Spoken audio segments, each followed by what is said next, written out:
Salve, salve amigos da história, meu nome é Cláudio Pong e sejam muito bem-vindos a mais um episódio de Batalhas Históricas. No episódio de hoje nós vamos falar sobre a Guerra Árabe-Israelense, que se originou lá depois da Segunda Guerra Mundial em 1948 e se estende até os dias de hoje, como vocês podem ver, lá na Terra Prometida. A estreita faixa de terra entre o Mar Mediterrâneo e o Rio Jordão foi habitada quase sem interrupção desde a Era Paleolítica. Essa terra recebeu vários nomes ao longo do tempo: Canaã, Israel, Terra Santa e Palestina durante a dominação romana após 70 d.C. O povo judeu se originou na Palestina, na terra que batizou de Israel, dominando lá desde o século XII a.C. até 70 d.C., quando os conquistadores romanos tiraram os judeus da Palestina e o país acabou sendo governado depois disso por vários ocupantes, entre eles bizantinos, árabes, turcos seljúcidas, cruzados, mamelucos e por fim pelos turcos otomanos, o grande Império Turco-Otomano. Após várias migrações e movimentos sionistas voltados para o retorno dos judeus à Terra Santa, lá por meados de 1914 havia quase 100 mil judeus na Palestina, numa comunidade que eles denominavam Yishuv, e que representava 15% da população total da Palestina. Após o fim da Primeira Guerra Mundial, lá em 1919, e com o desmantelamento do Império Turco-Otomano, os britânicos acabaram dominando aquela região e prometeram para os povos que lá viviam, tanto judeus quanto árabes, a autodeterminação daquelas terras. E em 1922, os britânicos dividiram a Palestina em diversas regiões, entre judeus e palestinos árabes. E essa divisão foi feita, segundo eles, em uma proporção de habitantes que havia em cada região, que ocasionou diversos ataques vindos dos dois lados. Ao fim da Segunda Guerra Mundial e a descoberta do Holocausto, a simpatia mundial se voltou para a causa sionista, levando o governo britânico e a ONU a aprovar a Resolução 181, que demandava a divisão da Palestina em terra natal tanto para judeus quanto para árabes palestinos, e a criação do Estado de Israel, que gerou ainda mais conflitos e ataques por parte dos dois lados, e a criação de grupos paramilitares. É bem importante vocês lembrarem desses nomes dos grupos para não confundirem, tá? Do lado árabe, nós vamos ter ali a criação do Exército Árabe de Libertação, o EAL, e do lado judeu, o principal grupo era o Haganah, culminando numa guerra sem precedentes, cujos conflitos, como vocês podem ver, se estendem até os dias de hoje. Vamos ver como se desenrolou esse conflito e como se deu a criação do Estado de Israel. Toca o barco.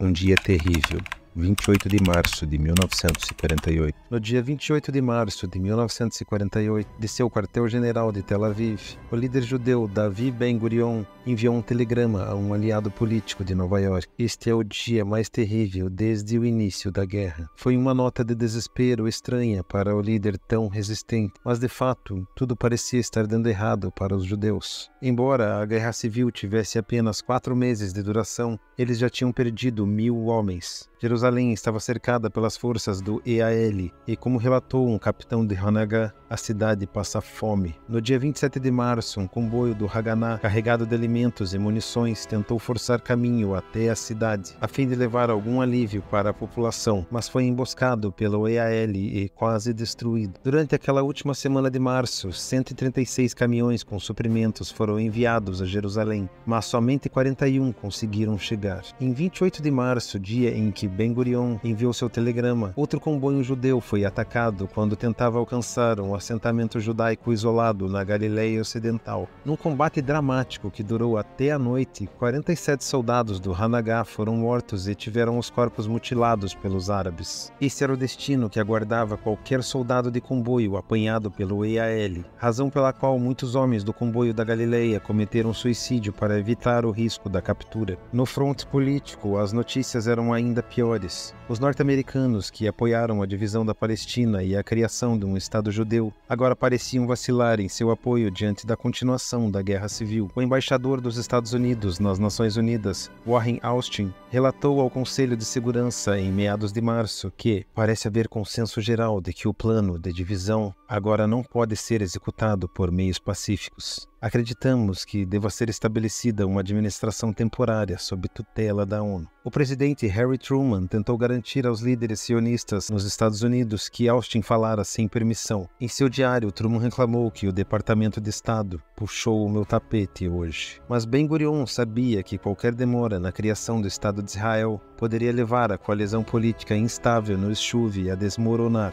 Com os britânicos prontos a deixar a Palestina em maio e com os exércitos dos países árabes vizinhos reunindo-se para atacar, alguma coisa precisava ser feita, e rápido. Se Jerusalém cair, 31 de março de 1948. No dia 31 de março, Ben-Gurion convocou uma reunião das alas políticas e militar do Haganah. Ele disse que era necessário afrouxar o cordão mortífero dos árabes em torno de Jerusalém de qualquer maneira. Se Jerusalém cair, todo o país poderá cair. Ele falou a Yagel Yadin, comandante do Haganah. Ele queria uma grande força militar para abrir a estrada de Tel Aviv a Jerusalém. Yadin observou a dificuldade de se fazer isso. As forças do Haganah estavam sob vigorosa pressão em todo o país, ele afirmou. Não havia muito excedente para usar num esforço como esse. Não havia sequer armas suficientes para todos os contingentes. Ben-Gurion retrucou: "Vamos pegar homens, armas e morteiros nos assentamentos." Yadin replicou, dizendo que aquilo deixaria as comunidades desguarnecidas. A queda da Jerusalém judaica pode ser o sopro da morte para Ixuv. Isso vale o risco. Por fim, ele ganhou o dia. Ficou decidida a criação de uma brigada do Haganah de 1.500 homens, organizados em 3 batalhões, com o auxílio de soldados judeus de todo o país. Era a primeira vez que o Haganah operava assim em larga escala. Seu objetivo era o de assegurar a estrada de Tel Aviv e Jerusalém, criando um corredor de 3 a 10 quilômetros de largura. Eles fariam isso expulsando todas as forças árabes da estrada e considerando todas as aldeias controladas pelos árabes ao longo da rota como possíveis bases de operação do EAL. O ataque começaria no dia 5 de abril e receberia o nome de Operação Nachshon, em homenagem ao personagem bíblico Nachshon ben Aminadav, que segundo o Velho Testamento foi o primeiro homem a caminhar sobre o Mar Vermelho depois de aberto por Moisés. A operação era parte de um cálculo estratégico mais amplo de Ben-Gurion e seus estrategistas, que eles chamaram de o Plano D. Eles sabiam que os britânicos estariam se retirando da Palestina em 6 semanas e que os países árabes quase certamente iriam invadir logo em seguida. O Plano D se propunha a destruir ou enfraquecer severamente as forças de combate dos árabes palestinos e do EAL antes que a invasão começasse. Os judeus deveriam retomar o controle internamente antes de enfrentar o inimigo externo, ou estariam condenados. Armas do Céu, 31 de março de 1948. Na própria noite em que Ben-Gurion se reuniu com seus conselheiros, o avião de carga Skymaster dos Estados Unidos pousou em segredo num campo remoto próximo à aldeia árabe de Beit Daras, ao norte da faixa de Gaza. Ele trazia 200 rifles, 40 metralhadoras e 160 mil balas, um carregamento de armas tchecas que o Haganah há tempos tentava conseguir. 2 dias depois, outra aeronave pousou carregando dezenas de metralhadoras, 450 rifles e 5 milhões de balas em caixotes de armas cobertos de batatas e cebolas. As armas foram levadas a Tel Aviv por mar e entregues aos combatentes do Haganah ali reunidos. Os soldados ficaram tão contentes que beijaram as armas que ainda estavam cobertas de óleo. Com esse estoque de armas relativamente grande, a Operação Nachshon estava pronta para começar. A data oficial da partida pela liberação da Estrada de Jerusalém foi 6 de abril, mas 2 operações menores tiveram início um pouco antes. Na noite de 2 e 3 de abril, uma companhia do Haganah atacou e capturou a pequena e porém estratégica aldeia de Al-Kastal, a 8 quilômetros a oeste de Jerusalém, que se sobrepunha à estrada para a cidade.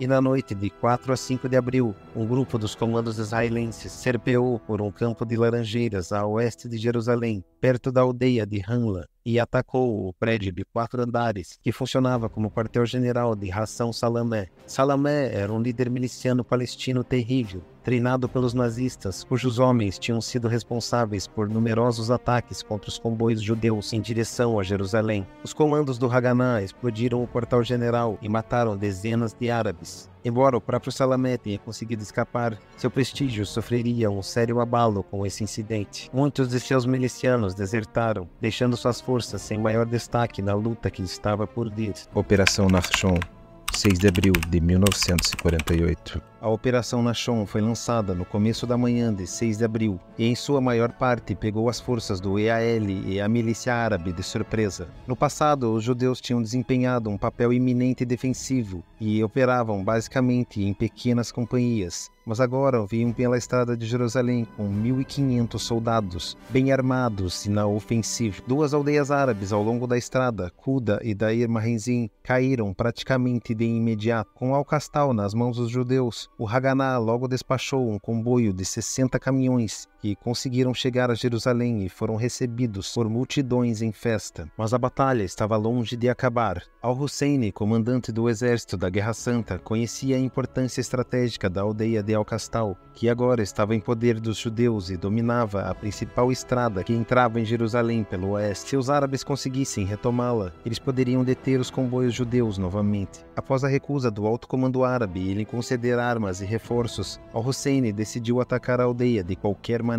Em razão da escassez de homens, os líderes do Haganá a tinham deixado guarnecida por recrutas inexperientes. E agora agravavam o problema, brigando para saber quem era o responsável por esse comando. Nesse meio tempo, os homens de Al-Hussein chegaram às centenas e logo começaram a lançar fogo contra Al-Kastal. Na noite de 7 a 8 de abril, Al-Hussein iniciou o ataque enviando centenas de homens ao perímetro da aldeia. O Haganá ficou firme, mas com dificuldade, porque torrentes de projéteis de metralhadora iluminaram o céu e explosões de morteiros e granadas sacudiram a povoação. No início da manhã nublada de 8 de abril, uma sentinela judaica escutou um barulho e atirou. Houve gritos e um som de um corpo desabando sobre o chão. Eles tinham simplesmente matado Al-Hussein, que se perdera numa missão de reconhecimento com 2 auxiliares. Ao examinarem o corpo, os judeus em Al-Kastal perceberam que haviam matado alguém importante, mas não sabiam exatamente quem era. Então ouviram na rádio frequências árabes que indagavam o paradeiro do comandante. Com o passar das horas, um número cada vez maior de árabes acorreu ao pé da colina sob Al-Kastal. Eles vinham de ônibus, caminhões e burros, decididos a encontrar Al-Hussein, ou pelo menos o corpo dele, e atacaram com tudo naquela tarde, como relatou os sobreviventes. Com a redução do estoque de munição, os judeus que defendiam Al-Kastal não conseguiram resistir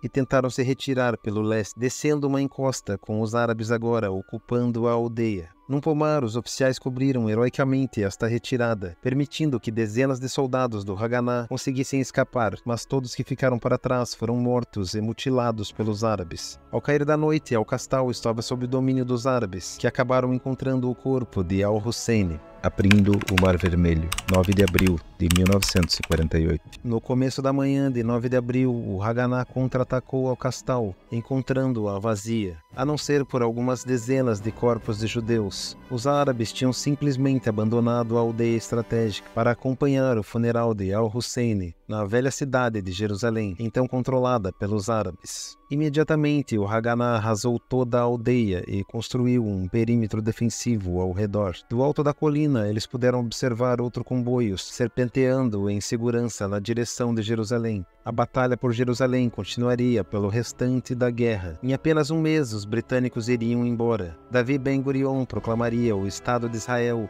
e a invasão pan-arábica teria início. Por ora, a Operação Nachshon tornara a abrir o Mar Vermelho para que os judeus pudessem sobreviver por mais algumas semanas. Muito obrigado e prepare-se para a batalha.